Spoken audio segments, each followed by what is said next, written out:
Welcome back to our channel బిఎస్జీ informations. మనకి తెలంగాణ రాష్ట్ర వ్యాప్తంగా ఆర్టీసీ కార్మికులకు సంఘీభూతి ఇవ్వడం జరిగింది. దీని యొక్క ప్రధానమైన ఎజెండా ఏంటి అంటే, గతంలోనే బీఆర్ఎస్ పార్టీ అధికారంలో ఉన్నప్పుడు ఆర్టీసీ అనేటువంటిది సంస్థ ప్రభుత్వ మరియు ప్రైవేటు రంగ సంస్థలో నడిపినటువంటి సంస్థ. దీన్ని ప్రభుత్వ పరంగా చేసి పూర్తిగా ఆర్టీసీ కార్మికులను ప్రభుత్వంగా కేంద్రీకరించాలనేది వీళ్ళు సమ్మె చేస్తే, ఆనాడు బీఆర్ఎస్ పార్టీ అధికారంలోకి ఉంటే ఎక్కడైతే యూనియన్లు ఉంటాయో ఆ యూనియన్లే వీక్పడడం జరిగింది. గన్ పార్క్ దగ్గర పోయి ఉద్యమం చేస్తా అంటే అక్కడ కూడా కూడా సభకు అనుమతించలేదు. అలాంటి చేష్టలకు ఓర్చుకొని నెక్స్ట్ బీఆర్ఎస్ పార్టీ అధికారం పోయింది, కాంగ్రెస్ పార్టీ అధికారంలోకి వచ్చింది. మరి ప్రజలను ఇబ్బంది పెడితే ఎవరు ఊరుకోరు కదా. సో ఆ విధంగా తీర్పు అయితే వచ్చింది. ఎన్ని హామీలు, అలవి కానటువంటి హామీలు. మీకు వీలున్నప్పుడు ఒకసారి కాంగ్రెస్ పార్టీ అసెంబ్లీ ఎన్నికలు 2023తో పెట్టినటువంటి హామీలను చూడండి, సిగ్గు అనిపిస్తుంది ఈ హామీలను చూస్తే. మరే మీకు తెలంగాణ రాష్ట్ర వ్యాప్తంగా ఫ్రీ బస్ స్కీమ్ పెట్టినాక ఆర్టీసీ కార్మికుల పైన ఇంకింత ఒత్తిడి అనేది పెరగడం జరిగింది. దానికి అనుకూలంగా వీరు ఏం చేస్తున్నారంటే, మాకు ఇచ్చినటువంటి హామీలను నెరవేర్చుండి అని చెప్తున్నారు. మరే ఈ సమ్మెకు దిగిన వెంటనే చాలా మంది నిష్ణాతులను కానటువంటి డ్రైవర్లను ప్రైవేట్ గా తీసుకొచ్చి పెడుతున్నారు. ఆల్రెడీ కరీంనగర్ సర్కిల్లో యాక్సిడెంట్ కావడం జరిగింది ఈ రోజు. కాబట్టి అనుభవం లేని డ్రైవర్లు కూడా ప్రభుత్వానికి ఏ విధంగా పెడితే ప్రజలపైన భారం పడుతుంది, ప్రజలు చచ్చిపోతున్నారు. దాని గురించి ప్రభుత్వం స్పందించది.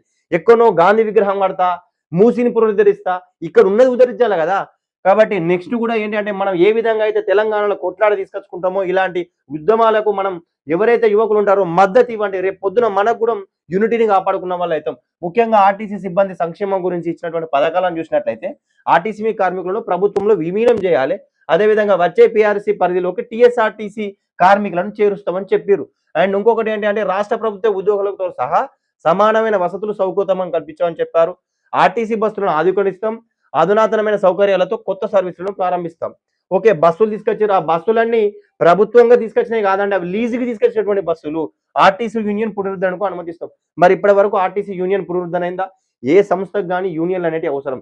కార్మికులు వాళ్ళ యొక్క హక్కులను కాపాడుకోవడానికి ఉద్యమం చేయాల్సిన టైం వచ్చినప్పుడు ఇలాంటి యూనియన్లు ఉన్నప్పుడే వాళ్ళ కనీసం వాళ్ళకి కావాల్సిన అవసరాలను తీర్చుకోవచ్చు, వారు పోరాడడానికి అవకాశం ఉంటుంది. మరి ఎప్పుడు అనుమతిస్తారు, ఎప్పుడు యూనియన్ పునరుద్ధరిస్తారు, వీళ్ళ యొక్క సమస్యలు తీర్చేది ఎప్పుడు? వీళ్ళకి ఇచ్చేటువంటి బెనిఫిట్స్ ఇవ్వాలి తప్ప, నువ్వు ఇన్ని స్కీములు పెట్టి ఇన్ని చేస్తే ప్రభుత్వం ఏ విధంగా అయిపోయింది? రాష్ట్రం దగ్గర నన్ను పోసినా పైసలు లేవంటే వీళ్ళని కూడా పోస్తామా ఇప్పుడు? కాబట్టి ఆలోచించండి. వీళ్ళ యొక్క సమస్యలను మనం అడుగడుగునా ఉండి వాళ్ళకి మద్దతు ఇచ్చినట్లయితే ఏంటి అంటే, రేపు పొద్దున తెలంగాణలో ఏ ఉద్యమం వచ్చినా కూడా, ఎలాంటి పరిస్థితి వచ్చినా కూడా మనం మూవ్‌మెంట్ అనుగుణంగా ప్రతి ఒక్కరు కలిసికట్టు అయితే ముంగడికి పోవాలి. మరిన్ని ఇలాంటి అంశాల కోసం మన యొక్క ఛానెల్‌ని సబ్స్క్రైబ్ చేసుకోండి. Thank you. జై హింద్.